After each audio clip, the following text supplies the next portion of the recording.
You said you had nothing left to lose. Good. Because the moment we walk through those doors, everything changes. For both of us. Zara Cole carried one rule in her chest since the night Preston left. Never, not once, not for a single second, let the ex-fiancé who humiliated her in public see that she is still bleeding. Then Preston Vale, the man who stood up at their own engagement party and told their entire social circle that she had built an empire but forgotten to build a life, sent her a wedding invitation. Hand-delivered, gold embossed, and tucked inside, in his clean, precise handwriting, a note that read, "No hard feelings, Z. You'll always be my greatest business partner." Zara lost control. She came up with a plan so absurd, so completely unlike her, that even she couldn't believe she was thinking it.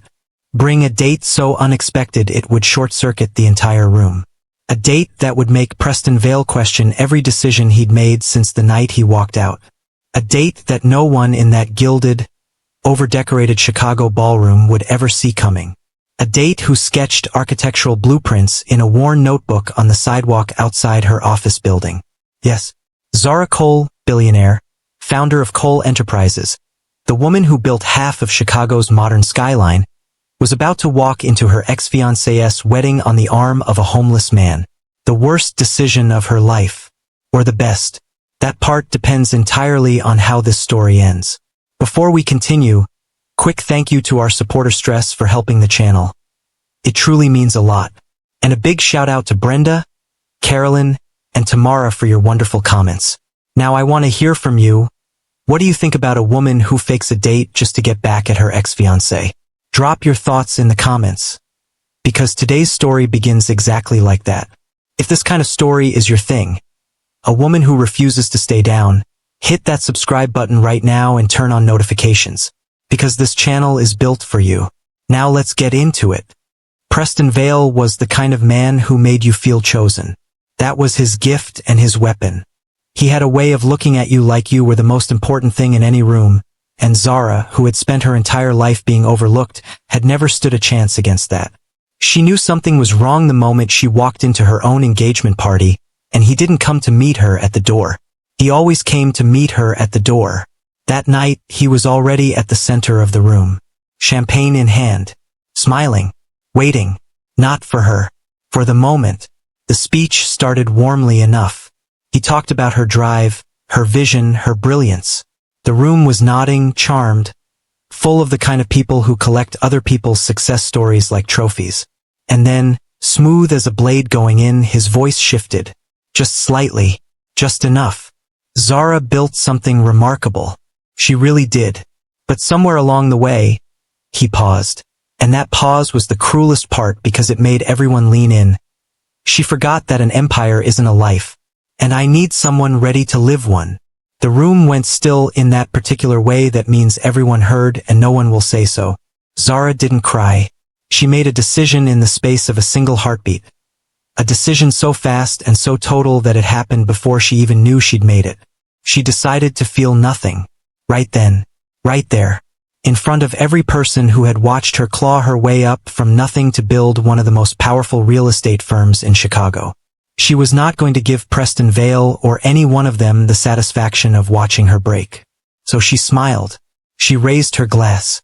She excused herself gracefully, and she did not come back. That was the night she understood that surviving something and healing from it are two entirely different things.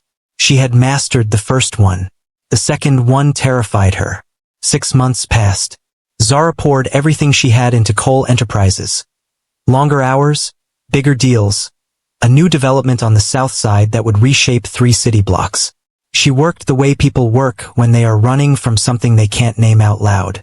Her assistant Nadia learned quickly not to mention Preston's name.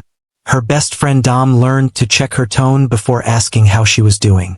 The world around Zara learned the same thing it always learns about powerful women who are quietly in pain. Leave it alone and pretend you don't see it. And then the envelope arrived. Nadia brought it in herself, holding it the way you hold something you already know is going to cause damage. Gold embossed. Heavyweight paper. The kind of stationery that announces its own importance before you've even broken the seal. Zara looked at it for a long moment without touching it. Then she said quietly, "Read it." Nadia read it. All of it. The date, the venue, the names, Preston Vale and Candace Voss, to be wed at the Chicago Cultural Center, 6 weeks from Saturday. And then the handwritten note at the bottom, in Preston's clean architectural script. No hard feelings, Z. You'll always be my greatest business partner. The silence in that office lasted so long that Nadia stopped breathing. Zara didn't explode. She didn't throw anything. She did something that was somehow worse than either. She stood up very slowly, walked to the floor-to-ceiling window that looked out over Michigan Avenue, and she just stood there. Still. Quiet. Hands clasped behind her back like she was studying a building she was about to buy. Below, on the pavement, a man in a weather jacket sat against the base of the building with a notebook open across his knee, drawing something with the kind of focus that shuts the whole world out. He had been there every morning for 4 months. Zara had walked past him every single day without stopping. Today, for the first time, she stopped. She stared at him for a long time. Then, without turning around, in a voice so steady it made the hairs on Nadia's arms stand up, she said 7 words that were about to change everything. Find out who that man is. Nadia pulled the file in under 20 minutes. Marcus Webb, 36 years old. Former principal architect at Webb & Stone Design, one of the most promising structural firms Chicago had seen in a decade, until a business partner with a gambling debt and a forged signature wiped out everything Marcus had spent 15 years building. No firm, no savings, no address, just a notebook full of blueprints for buildings that would never carry his name. Zara read the file twice. Then she picked up her coat and told Nadia she was stepping out. Nadia stared at her. Zara hadn't stepped out without her driver in 3 years. She didn't take the driver.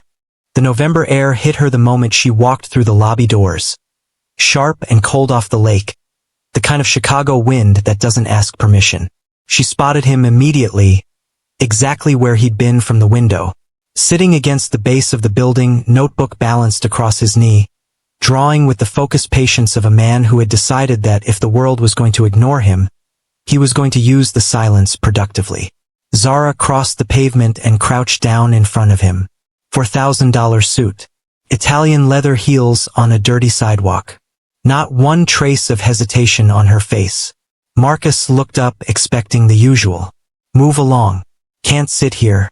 Security's been called. He had the response already forming in his mouth. Polite but firm. The dignity he refused to surrender no matter how many times this city tried to take it. Instead, she looked directly at him and said, "What are you drawing?" He blinked. Of all the things he had prepared for, that was not one of them. He turned the notebook slowly and showed her. A structural renovation concept for the building directly across the street, load-bearing modifications, a redesigned facade, notes in the margins about materials and cost efficiency. Detailed. Professional. The kind of work that belonged in a boardroom presentation, not on a sidewalk in November. Zara looked at it the way she looked at every proposal that crossed her desk. Not politely, not charitably, but with the sharp analytical focus of someone who actually understood what she was seeing. She studied it for a long moment. Then she looked back up at him. "You're good," she said simply. Marcus said nothing. Compliments from strangers on the sidewalk usually came with conditions. He was right. Zara held his gaze and laid it out with the same direct precision she used in every negotiation that mattered. $15,000 cash. A full transformation, clothes, grooming, everything. A job referral to 2 of the most respected architectural firms in the city. And a deposit on an apartment, first and last month covered. In exchange for one thing. One night. 2 weeks from Saturday. He would walk into the most high-profile wedding in Chicago as her date, stay by her side for the duration of the evening, and help her show one very specific man exactly what he had been foolish enough to throw away.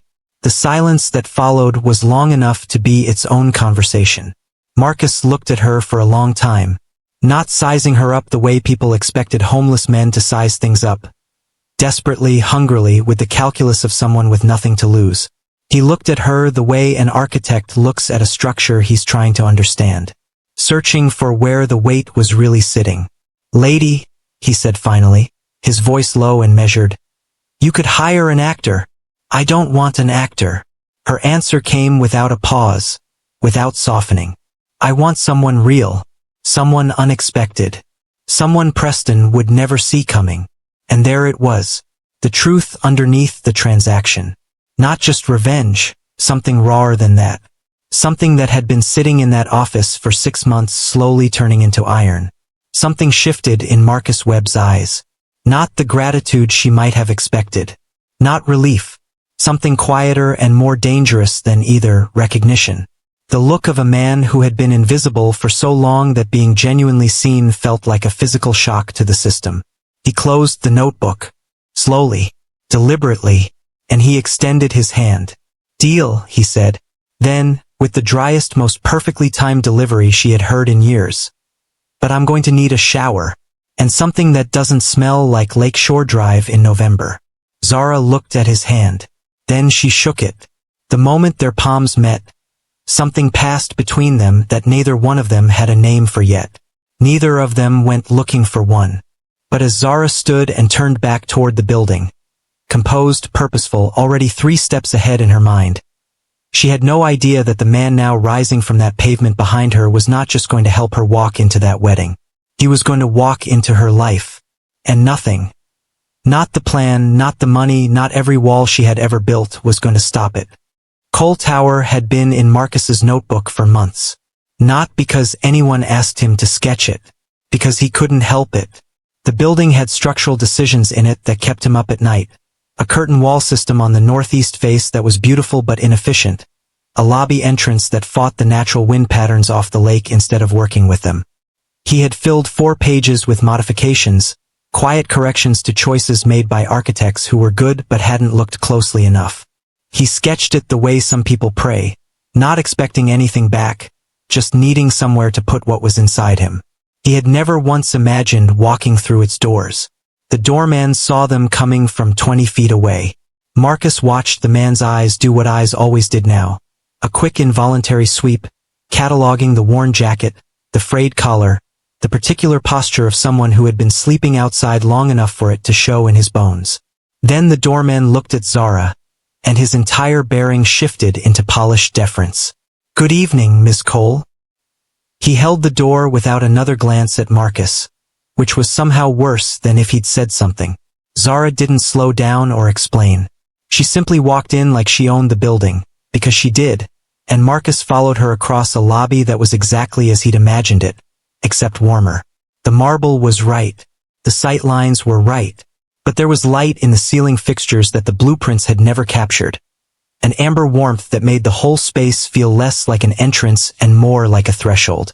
The private elevator required a key card.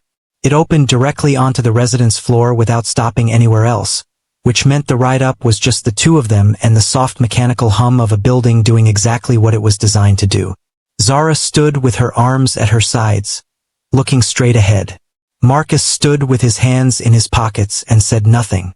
They were still in the part of this where it was a transaction and everyone knew it.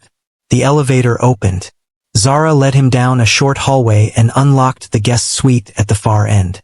She pushed the door open and stepped aside to let him in first. Marcus walked to the threshold and stopped. The suite was enormous. Floor-to-ceiling windows running the full length of the far wall. The Chicago skyline laid out beyond them like something from a photograph. The lake black and enormous to the east. The city blazing westward in every direction. A living area larger than any apartment he'd had in his 30s. A bedroom visible through an open door with a bed made with the kind of precision that only happens in places where someone is paid to care about the details. A bathroom beyond that with a walk-in shower and enough light to make a person remember what it felt like to be clean. He stood in that doorway and did not move for a full 30 seconds. Zara misread it. Of course she did. She had spent 6 months reading every situation through the lens of damage control. She started to say something careful and apologetic, already pivoting, already managing. If it's too much, or if you'd be more comfortable with. No. His voice was quiet but certain, and it stopped her completely. He didn't turn around. He kept his eyes on the skyline, on the city that had chewed him up and decided he was finished. I used to design rooms like this. A pause that held the weight of everything the last year had cost him. I just haven't stood inside one in a while. The silence that followed was different from the ones before it. Zara stood very still. Something moved across her face. Not pity. She was too proud for pity and he would have felt it immediately, but something more careful than that. Something that looked almost like the beginning of understanding. She set a key card on the entry table, told him Dom would arrive at 9 the next morning, and left without another word. The door clicked shut behind her with the soft finality of a room sealing itself around him. Marcus stood there alone for a long moment. Then he walked to the bathroom and turned on the shower. He stayed under the water until it ran cold, washing off 4 months of pavement and invisibility and the particular shame of being a man who built things for a living and could not manage to hold on to anything of his own. When he finally stepped out, he sat on the edge of the bed in the quiet and opened his notebook. He sketched the view from the window, the skyline, the lake, the city that didn't know he was back yet. He fell asleep with the notebook open across his chest, the Chicago night glowing beyond the glass, his pencil still loose in his fingers. He didn't know that on the other side of that same building, in the master suite at the opposite end of the floor, Zara Cole was sitting at her desk staring at Preston's invitation, and making a second decision that had nothing to do with the wedding. A decision about Marcus Webb that would change the terms of everything they'd agreed to. Dominique Pierce arrived at 9 o'clock exactly, which Marcus would later learn was the only way she ever arrived anywhere. Not a minute early, not a second late, and always with the energy of someone who had already made 3 decisions before she walked through the door. She was tall, sharp-eyed, and wearing a camel coat that cost more than most people's rent. She stepped into the guest suite, looked Marcus up and down with the unhurried assessment of a woman who had spent 20 years helping Zara Cole build an empire one detail at a time, and then turned to Zara with an expression that said everything without saying anything. "Oh," Dom said simply. "This is going to be fun." Marcus opened his mouth. She was already on her phone. What followed was the most efficiently organized day of his life, and Marcus had once run a firm with 40 employees. Dom operated like a general who had already won the battle in her head and was simply directing the physical world to catch up. A tailor arrived at the suite within the hour. A quiet, precise man named Edwin who moved around Marcus with a measuring tape and an expression of deep professional concentration, calling out numbers to an assistant who wrote them down without being asked. While Edwin worked, Dom sat across the room with her laptop open, building the cover story with the focused creativity of someone who genuinely enjoyed this part. Structural artist. Large-scale public installations. Decommissioned building materials repurposed into commentary on urban displacement and the architecture of loss. Chicago roots. Currently between studio spaces. Marcus stood on the tailor's platform listening to her construct this version of him and felt something strange move through his chest. Because it wasn't entirely fiction and they both knew it. Every blueprint in his notebook was a kind of installation. Every sketch of a building the city had torn down or neglected was commentary. He had just never thought to frame it that way because he had been too busy grieving the real version of his career to see what had grown up quietly in its place. Dom walked Zara through the full cover story with the brisk confidence of a woman presenting a quarterly report. When she finished, Zara was quiet for a moment. Not the polished boardroom quiet she used to control a room. Something more private than that. "That's not entirely a lie," she said. Dom raised an eyebrow and kept moving because Dom always kept moving. But Marcus looked at Zara directly, and for just a moment she felt it. That same quality of attention he'd had on the sidewalk, the kind that didn't slide off the surface of things but went looking for what was underneath them. She didn't explain herself. She picked up her phone and walked to the window, and the moment passed, and Marcus filed it away in the part of himself that had always noticed the load-bearing elements of things. The barbershop was a place on the near north side that Dom had been using for years. A real one, the old Chicago kind, with leather chairs and a man named Gerald who worked without music and without unnecessary conversation. Gerald looked at Marcus the way Edwin had, with pure professional focus, and when he was done 40 minutes later Marcus sat in the chair and barely recognized the jaw in the mirror. Not because it looked different, because it looked familiar, like something he hadn't seen in a long time. The shoes were last. Dark leather, simple, perfectly fitted. Dom placed them in front of him with the gravity of someone completing a ritual. They went back to Cole Tower. Edwin had returned with the finished suit while they were out. Marcus changed alone in the suite. When he stepped in front of the full-length mirror on the back of the bathroom door, he stood very still. The man looking back at him was wearing a fitted dark suit that understood his shoulders. His jaw was clean. His eyes were steady. He looked like the man who had walked into his first major client pitch at 31 and talked for 2 hours without notes because he had loved what he did so completely that the words were never a problem. He looked like himself. Before the partner who betrayed him. Before the morning the bank account read 0. Before 4 months on a Chicago sidewalk taught him how thoroughly a city can look through a man it has decided is no longer useful. He stood there a long time. And then his phone, the cheap prepaid Dom had handed him that morning without comment, buzzed with a message from Zara. 4 words. We need to talk. Not about the wedding. Not about the cover story or the schedule or what to wear. The tone of those 4 words was something else entirely, careful and weighted. The tone of a woman who had just made a decision she wasn't sure she was ready to explain. Marcus stared at the screen. Whatever this was, it had just become something bigger than one night. The 4 words turned out to be about the rehearsal. Nothing more, nothing dramatic, just Zara recalibrating the schedule, moving the prep session to that evening because she had a site meeting at dawn that couldn't be moved. Marcus read the message twice, exhaled slowly, and didn't examine why he'd been holding his breath.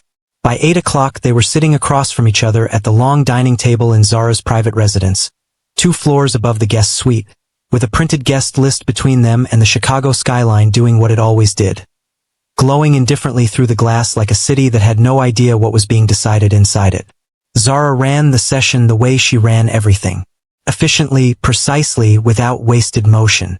She moved through the guest list name by name, who mattered, who didn't, who would try to test Marcus with questions designed to expose him, who would be charmed easily and who would need to be handled carefully.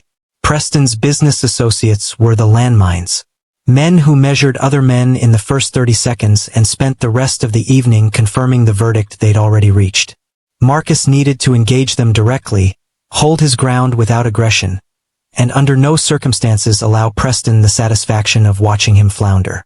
She also told him about Raymond Holt, a senior partner at Holt Whitmore Architecture, one of the most respected names in Chicago structural design, who would be attending the wedding as Preston's guest. Raymond had known Marcus professionally years ago, before everything fell apart. If Raymond recognized him, the cover story would either be confirmed by someone with real credibility, or it would unravel completely in front of the entire room. Marcus absorbed this without flinching. He asked good questions. He remembered names and details with the quick structural memory of someone trained to hold complex systems in his head at once. Zara noticed. She kept moving. She was explaining the seating arrangement when Marcus stopped her. Not rudely, just quietly, the way he did everything. Can I ask you something that's not about the logistics? Zara looked up from the seating chart. Something in his tone made her set her pen down. What did you actually love about him? Marcus held her gaze, steady and unhurried. Not what he did wrong. Not what he cost you. Before you knew who he was. What did you love? The question landed in the room like something dropped from a great height. Zara opened her mouth. The response that lived permanently at the surface, the polished, managed, I'd rather not revisit that version, was right there, ready. She had deployed it with Dom, with Nadia, with her attorney, with the 3 friends who had carefully raised the subject in the months since the engagement party. Not one of them had gotten past it. She closed her mouth. The silence stretched long enough to mean everything that neither of them had said out loud yet. Marcus didn't fill it. He didn't rush her or soften the question or give her a way around it. He just waited, with the patience of a man who had spent months on a sidewalk learning that some things only arrive in their own time. When she finally spoke, her voice was quieter than he'd heard it, stripped of the boardroom register entirely. He made me feel like I didn't have to perform. She said it like a confession, like something she hadn't given words to before this moment and wasn't entirely sure she should be giving words to now. Every room I walk into, every conversation, every meeting, there's always a version of me running underneath the real one, making sure everything looks right. Making sure no one finds the gap. She paused. With Preston early on, that voice went quiet. And I didn't realize until it came back how loud it had been my entire life. The room was very still. Marcus held her gaze for a long moment. When he spoke, he didn't reach for drama. He said it simply, like a structural observation. The kind you make when you've looked at something long enough to understand where it actually stands. Then that's what we're going to give back to you tomorrow night. Zara looked at him. Something moved through her expression that she caught and locked down before it could finish arriving. Something that had no business being there, no place in a transaction, no role in a plan built purely on pride and precision. She straightened, gathered the papers, told him they'd covered everything they needed to cover and that Dom would confirm the car time in the morning. She ended the session early and Marcus didn't push. He thanked her and left. Back in the guest suite, he lay on top of the bed in the dark and stared at the ceiling. He had walked into this thing understanding it completely. A transaction. Clean edges. Defined terms. But the woman who had just told him the truest thing she'd said in 6 months. In a voice she clearly didn't let out very often. That woman was not a plan. She was not a transaction. She was something he had not budgeted for at all. If you're still watching at this point, drop a comment with, "I'm still here." Let's see who's truly following this shocking story. It was past midnight when Marcus gave up on sleep entirely. He'd been lying in the dark for 2 hours with the ceiling doing nothing useful above him. The kind of wakeful stillness that isn't rest but isn't thought either. He got up, moved to the sitting area, and opened his notebook. He wasn't drawing anything specific. Just letting the pencil move the way it always had when the inside of his head needed somewhere to go. The knock came at 12:30. Soft, almost uncertain, which was the last word he would have attached to Zara Cole before that moment. He opened the door. She was in a silk robe the color of dark water, hair down around her shoulders, no makeup, no armor, none of the carefully assembled presentation he had only ever seen her without in that one unguarded moment the night before. She was holding 2 mugs of tea and she looked, for the first time since he'd met her, like a woman who was simply tired. Not defeated. Not broken. Just tired in the deep honest way that only comes out when there's no one left to perform for. "I saw your light," she said simply. He stepped back and let her in. She set one of the mugs on the table in front of him and folded herself into the far end of the couch, pulling her knees up slightly, wrapping both hands around her mug the way people do when they need something warm to hold on to. Marcus sat on the opposite end. The city glowed beyond the glass between them, vast and indifferent and beautiful, doing what cities do at midnight, burning quietly while everyone inside it tried to figure out how to make it to morning. They didn't talk about the wedding. They didn't talk about Preston or the guest list or what time the car was coming. Those things existed in the daylight version of this arrangement. It was past midnight now, and something about the dark and the tea and the silence made the contract feel very far away. She talked about her mother first. A woman named Gloria who had come to Chicago from Mississippi at 22 with nothing but a suitcase and a refusal to be stopped. Gloria had cleaned office buildings on the night shift for 11 years, including, Zara said quietly, buildings she now owned. She'd done it without complaint and without apology, and she'd raised Zara in a 2-bedroom apartment in Bronzeville to believe that the size of your circumstances had absolutely nothing to do with the size of what you were capable of becoming. She never saw the firm, Zara said. Her voice didn't crack, but it came close. She died the year before I closed the first major deal. I bought this building 2 years later, and I stood in the lobby thinking about her every single day for a month. Marcus was quiet for a moment. Then he told her about Daniel Stone, his business partner of 8 years, the man who had been best man at his brother's wedding, the man Marcus had trusted completely, and without reservation right up until the morning his attorney called to tell him that Daniel had been forging client contracts for 2 years to cover gambling debts and that Marcus's name was on all of it. The firm was gone in 30 days. His reputation followed shortly after. The apartment went when the savings did, and by the time everything had finished falling he was on a sidewalk outside a building he used to sketch improvements for in a notebook, and the city just kept moving around him like he was furniture. The worst part, Marcus said, his voice low and even, wasn't losing the firm. It was losing the version of myself that believed I knew how to read people. Zara looked at him over the rim of her mug. Yes, she said, just that. The word of someone who understood from the inside out. They didn't solve anything. They didn't try to. They just stayed in the same truth for a while, which is sometimes the only thing that actually helps. At some point her responses got slower, then shorter. Then she was quiet entirely, her head tilted slightly against the back of the couch, her breathing soft and even, the mug still loosely held in both hands. She had fallen asleep. Marcus sat with that for a moment. This woman who controlled every room she entered, who had built an empire on the discipline of never letting anything catch her off guard, was asleep on a couch in a borrowed robe with her tea going cold and her hair loose around her shoulders. He took the mug carefully from her hands. He lifted the throw from the back of the couch and laid it over her with the quiet precision of someone who understood that this moment was not his to disturb. Then he went back to his notebook. He didn't plan to sketch her. It just happened, the pencil finding the shape of a person who had finally, for just a few hours, put down every single thing she'd been carrying. Not dramatically, just the curve of her shoulder against the cushion, the looseness in her hands, the particular piece of a face when the performance has finally stopped. He looked at it for a long time when he was done. Then he tore a clean page from the back of the notebook, picked up the pen from the table, and wrote 7 words in his steadiest hand. Get some sleep. Tomorrow we win. He folded it once and left it on top of her phone where she would find it first. At 4 in the morning, Zara woke to the throw across her shoulders and the note in her hand. She read the 7 words twice. Then she sat in the dark for a long time, very still, with the note held in both hands, and felt something she had spent 6 months building walls against move quietly through every single one of them. She didn't go back to sleep, and in 3 hours, she was going to walk into the most painful room of her life. But something had shifted in the architecture of this night. Something load-bearing, something fundamental, and by the time the Chicago dawn came gray and cold off the lake, Zara Cole understood with perfect terrifying clarity that she was no longer just walking into that wedding for Preston. She was walking in for herself. And the man sleeping 2 floors below her had everything to do with it.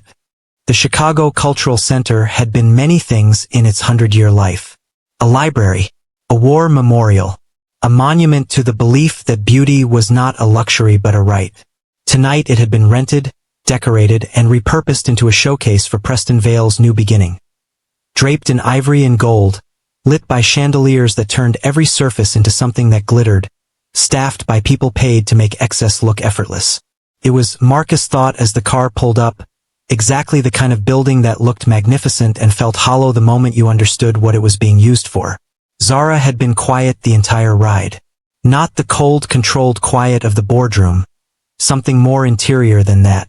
She sat with her hands folded in her lap and her eyes on the city moving past the window, and Marcus had not broken it because some silences are not problems to be solved but whether to be sat inside of. When the car stopped and the driver came around, Marcus stepped out first.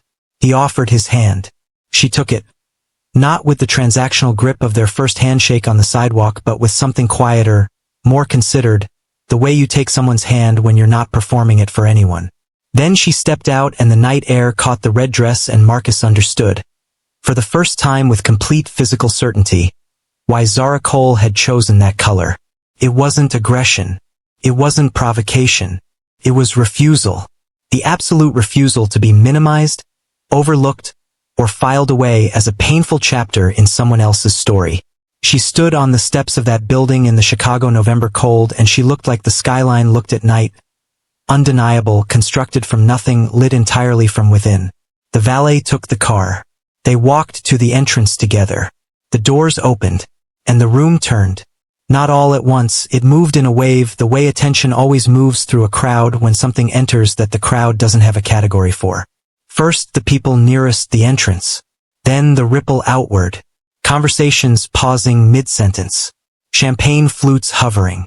Eyes moving and then staying. The particular quality of a room recalibrating around 2 people it had not expected. Dom was at the far end of the hall exactly where she'd said she'd be. Champagne flute pressed to her lips to hide the smile, shoulders shaking with the effort of containing herself. Then Marcus felt it. A shift in the room's temperature that had nothing to do with the weather outside. He tracked it before he saw the source, the way you feel a structural change in a building before you can name what moved. Preston. He was standing 20 feet away near the entrance to the ceremony hall. flanked by two men in matching navy suits, and he saw Zara first. His expression did exactly what she had always known it would. It cracked. Just for a second. Just long enough to be real. A flash of something unguarded and irretrievable moving across the face of a man who prided himself on never being caught without his composure. He locked it down fast, snapping the mask back into place with practiced efficiency. But the crack had happened. Zara had seen it. And it had cost him something he was not getting back tonight. Then Preston's eyes moved to Marcus. He did what men like Preston always do, the swift practiced assessment, the search for category and currency and rank. What firm?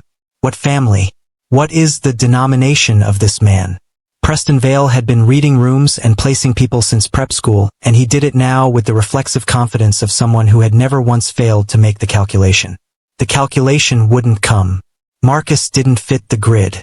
The bearing said one thing, the story said another, and the fact that Zara Cole had chosen this particular man was a variable that refused to resolve. The uncertainty moved through Preston's eyes like static. That uncertainty was the first victory of the evening. And the night had barely started. Marcus felt the room's full weight settle onto his shoulders. Every eye, every whispered question, every unspoken verdict being assembled in real time. And beneath all of it, quiet as a fault line, the old shame flickered. For months on a sidewalk. A name that used to mean something. A man the city had decided was finished. Zara felt it before he could bury it. She leaned close, her voice low and certain, leaving no room for argument. You designed buildings this city is still standing in. This room doesn't deserve you. But we're here anyway. Marcus looked at her. Then he straightened. Everything in him straightened, spine, shoulders, the set of his jaw, 15 years of expertise and precision and love for his work that no corrupt partner and no Chicago sidewalk had ever actually taken from him. It had just been waiting. He smiled, and he walked forward. What neither of them saw, because they were moving and the room was shifting around them, was Raymond Holt, senior partner at Holt Whitmore Architecture, standing near the ceremony hall entrance with a champagne flute frozen halfway to his mouth, staring at Marcus Webb with an expression that was equal parts disbelief and something that looked very much like shame. Raymond Holt, who had been one of the first people to stop returning Marcus's calls after Daniel Stone destroyed the firm. Raymond Holt, who had written Marcus off without a second conversation. Raymond Holt, who had just watched Marcus Webb walk into this room like he owned the floor beneath it.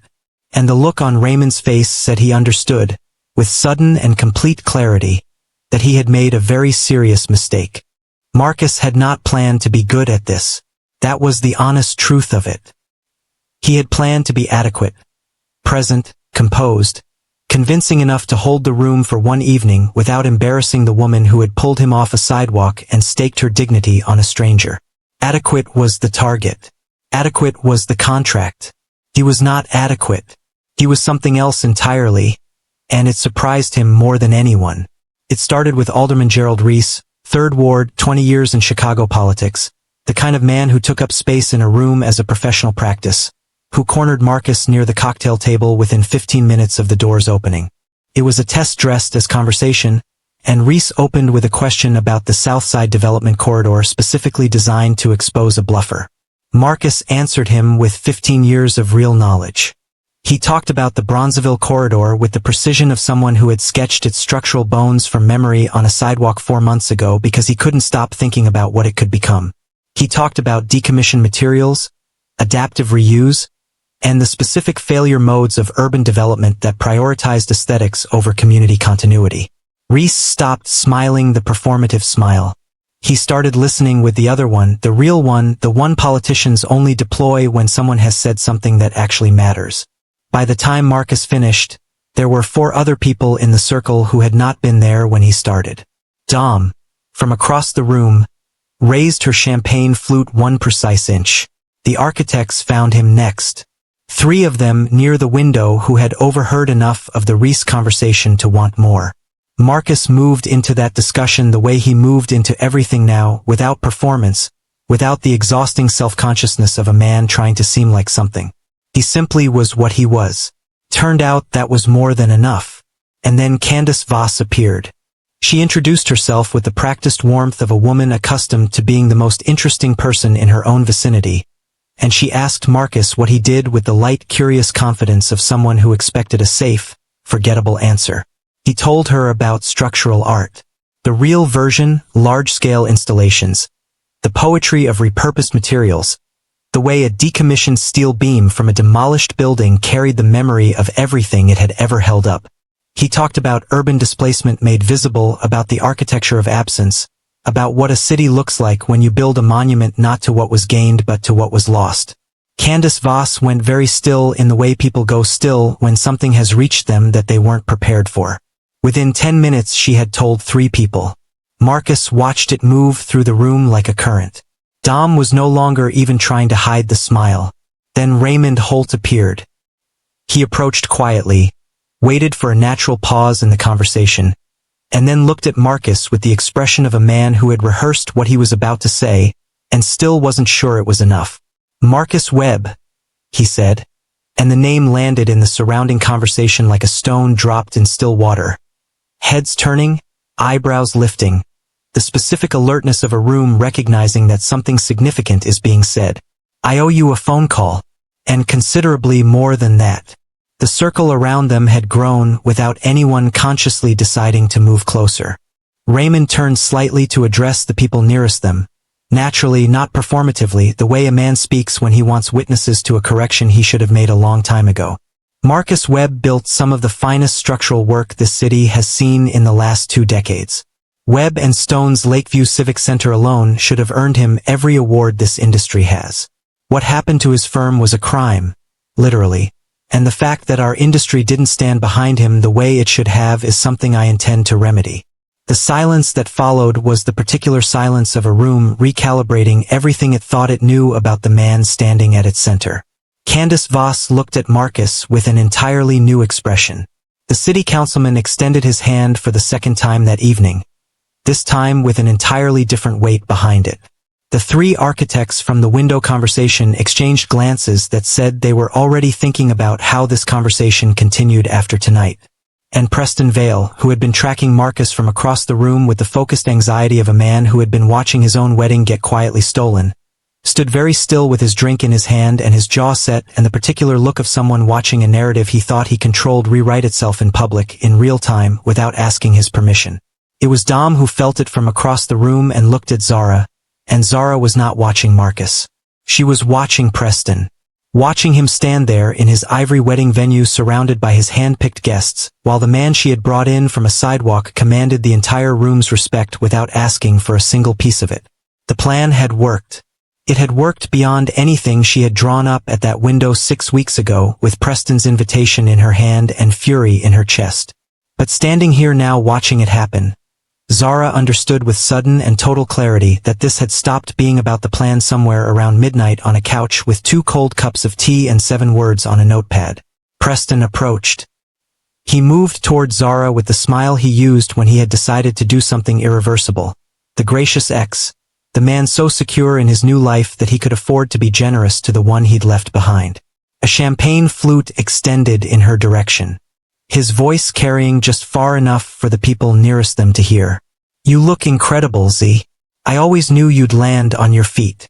One final, public performance. One last attempt to reframe the narrative, to make himself the magnanimous one, the man who bore no grudges, the man who had moved on so completely that his ex-fiancé's presence at his wedding was simply a gracious footnote. He was trying to make her small. One last time. In front of everyone. Marcus was beside her before the champagne flute finished its arc. He didn't insert himself between them. He didn't raise his voice or make it a confrontation. He simply arrived beside Zara with the natural ease of someone who had always been exactly there. And he looked at Preston Vale with the complete unassailable calm of a man who had already survived the worst the world had for him and come out the other side still standing. He said nothing. The silence did everything. Preston held the flute 2 seconds too long. Then he redirected it smoothly, said something forgettable about enjoying the evening, and moved away into the crowd with his shoulders straight and his jaw doing the thing jaws do when their owner is grinding something down that they refuse to let surface. He walked away first, for the second time tonight, and this time people had seen it. A woman near the bar leaned toward her companion and said something behind her hand. Her companion nodded slowly, eyes still on Preston's retreating back. The kind of moment that gets remembered and repeated.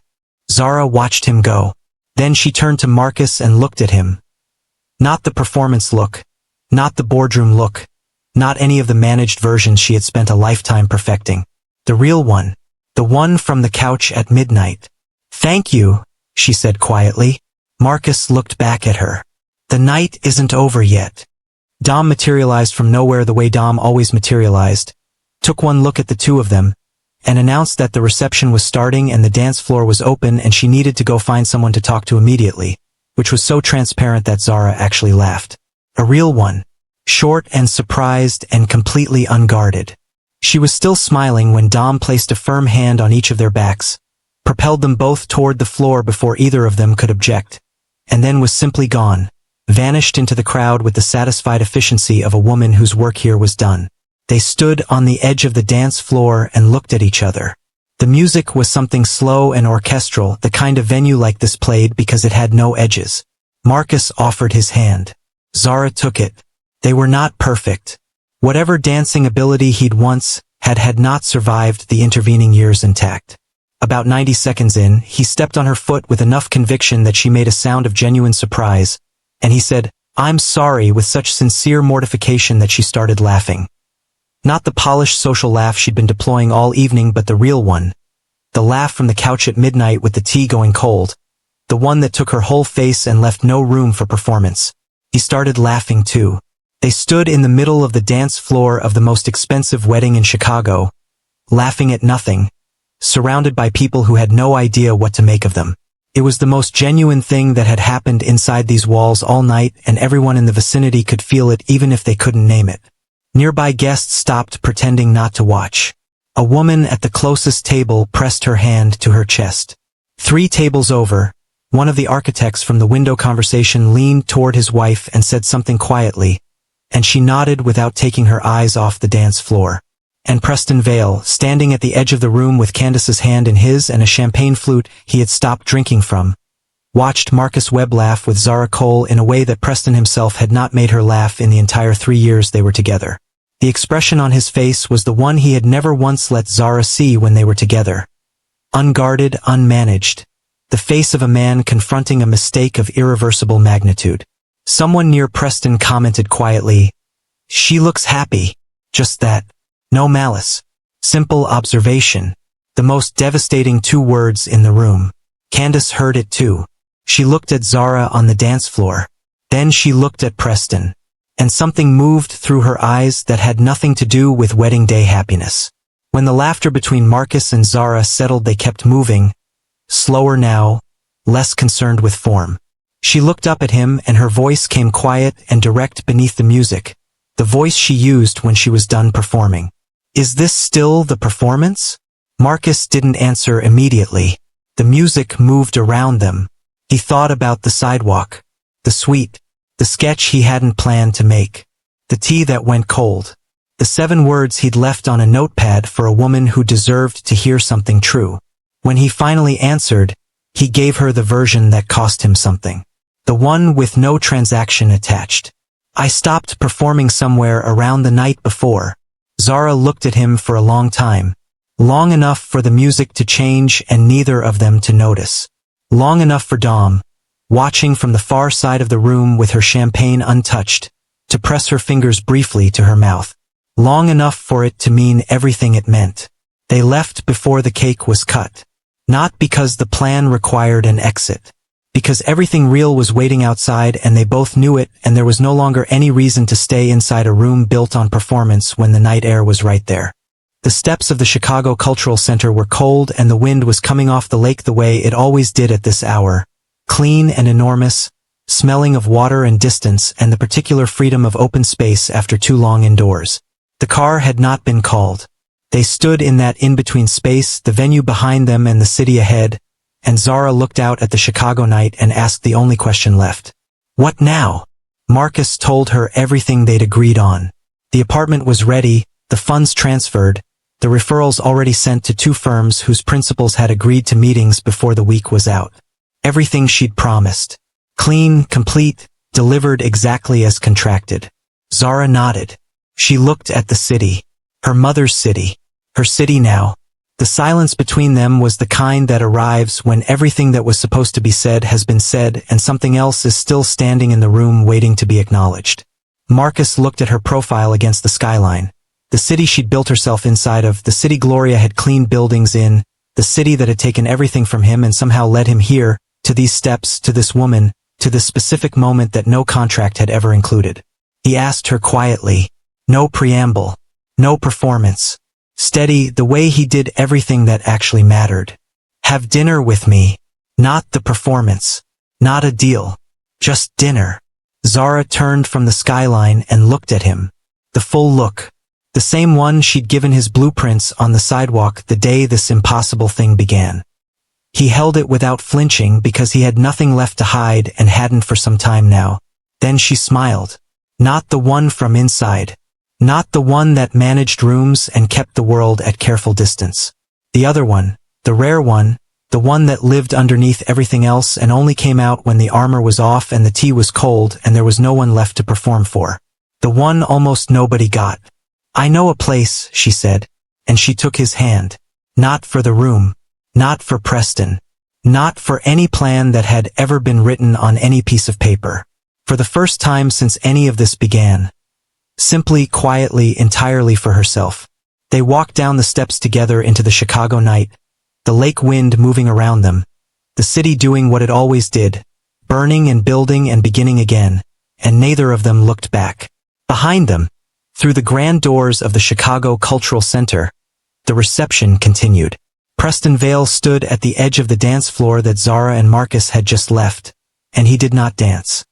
He stood very still in a room full of people celebrating a beginning that no longer felt the way beginnings were supposed to feel. Candace's hand was in his, but her eyes were on the door through which Marcus Webb had just walked out. And in the lobby, Raymond Holt was already on his phone, calling in a favor he'd owed Marcus Webb for 2 years. A conversation that, by Monday morning, would put Marcus's name in front of every serious architectural firm in Chicago. The plan had worked. But something else had happened inside it. Something neither of them had planned, budgeted for, or put into any agreement. Something that had started on a sidewalk with a worn notebook and a woman in a $4,000 suit who crouched down and asked what he was drawing. Outside, under the Chicago sky, a billionaire and a man who had been invisible to this city for 4 months walked toward a restaurant she knew and he had never been to, and the distance between where they started and where they were going was so large it should have been impossible. But then, the best things usually are. If the story moved you, hit that like button and share it with someone who needs to hear it today. And subscribe right now because the next story on this channel is already waiting.